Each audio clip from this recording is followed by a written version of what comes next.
নমস্কাৰ বন্ধুসকল, আজি আমি শিকিম গুগল ড্ৰাইভ কি। গুগল ড্ৰাইভ সম্পূৰ্ণ সেফ নে? গুগল ড্ৰাইভত কেনেকৈ পাৰ্সোনেল ডকুমেণ্টবোৰ সাঁচি ৰাখে। এতিয়া শুনক, গুগল ড্ৰাইভ হৈছে পৃথিৱীৰ সৰ্ববৃহৎ ৱেব গুগলৰ এটি অনলাইন ষ্ট'ৰেজ। গুগলৰ পৰা আমি জানিব পৰা মতে ড্ৰাইভত সেভ কৰা সকলোবোৰ ডাটাই সম্পূৰ্ণ সেভ হৈ থাকে। আহক এতিয়া ড্ৰাইভত ডকুমেণ্টবোৰ কেনেকৈ সেভ কৰে চাওঁ।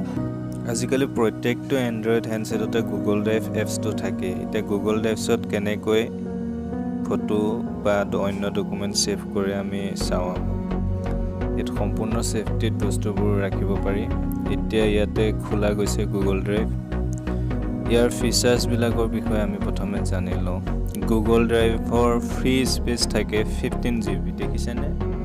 আপগ্ৰেড ষ্ট'ৰেজ 15 GB ইউজ বুলি দেখাই আছে ইয়াত। এতিয়া ইয়াক আমি বেছিও কৰিব পাৰোঁ। বেছি কৰিলে মানে কি অলপ টকা খৰচ হ'ব। দেখাব বিচাৰিছোঁ কিমান GB কিমান টকা দিব লাগে মাহিলী। 15 GB ফ্ৰী হয়, 15 GB কোনো টকা দিব নালাগে। 15 GB কাৰেণ্ট প্লেন লিখা আছে। তাৰপিছত 100 GB ল'বলগীয়া হ'লে আপুনি 130 টকা দিব লাগিব পাৰ মান্থ। 1 TB আছে, 2 TB আছে, 10 TB, 20 TB, 30 TB আৰু বহুত তেনেকুৱা ষ্ট'ৰেজ কিনি ল'ব পাৰে, কিন্তু মাহে মাহে পে' কৰি থাকিব লাগিব। 15 GBটো সম্পূৰ্ণ ফ্ৰী হয়। এতিয়া আহক আমি ইয়াত কেনেকৈ সেভ কৰে চাওঁ। ইয়াত আপুনি ফল্ডাৰ জাতীয় বহুত কিবা কিবি বনাব পাৰিব গুগল ড্ৰাইভত। এইটো প্লাছ চিনডালত ক্লিক কৰোঁতে এইকেইটা আহিছে: folder, upload, scan, Google Docs, Google Sheets এইবোৰ। এতিয়া আমি ফল্ডাৰ বনাইছোঁ। ফল্ডাৰটোৰ নাম দিওঁ মাই পিকচাৰ্ছ।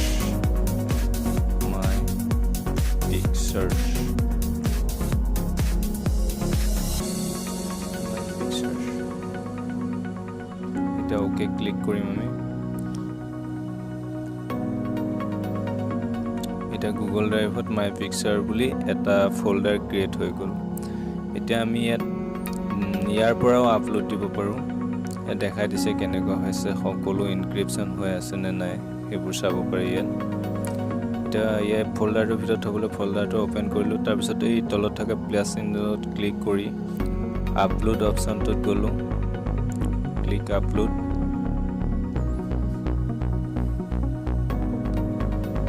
আপলোডত ক্লিক কৰাৰ পিছত ফাইলবোৰ আহিল। এইবোৰ ফাইল এনেধৰণে আপুনি ফটো বা অন্য ডকুমেণ্ট, ভিডিঅ' বা ডকুমেণ্ট নিব পাৰে। PDF ফাইল বেলেগ ধৰণেও গেলেৰীৰ পৰা ডাইৰেক্ট আপুনি আপলোড দিব পাৰে। এতিয়া গেলেৰীৰ পৰা কেনেকৈ আপলোড দিয়ে চাওক।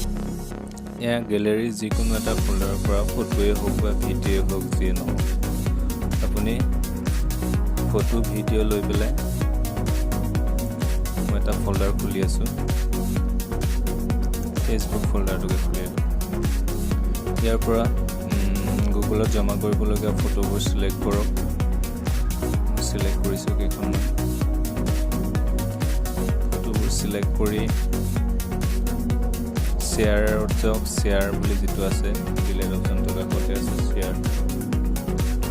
শ্বেয়াৰত গ'লোঁ। শ্বেয়াৰত যোৱাৰ পিছত প্ৰথমে ওলাইছে এইবোৰ বহুত ধৰণৰ শ্বেয়াৰ অপশ্যন আছে। এতিয়া আমি প্ৰথম যিটো পাইছোঁ save to drive, save to ড্ৰাইভত ক্লিক কৰিলোঁ। ছেভ টু ড্ৰাইভত ক্লিক কৰোঁতে ওলাই গৈছে এপছৰ ডিটেইলছ। আকৌ কৰি দিছোঁ। ছেভ ড্ৰাইভত ক্লিক কৰিছোঁ। Save to drive.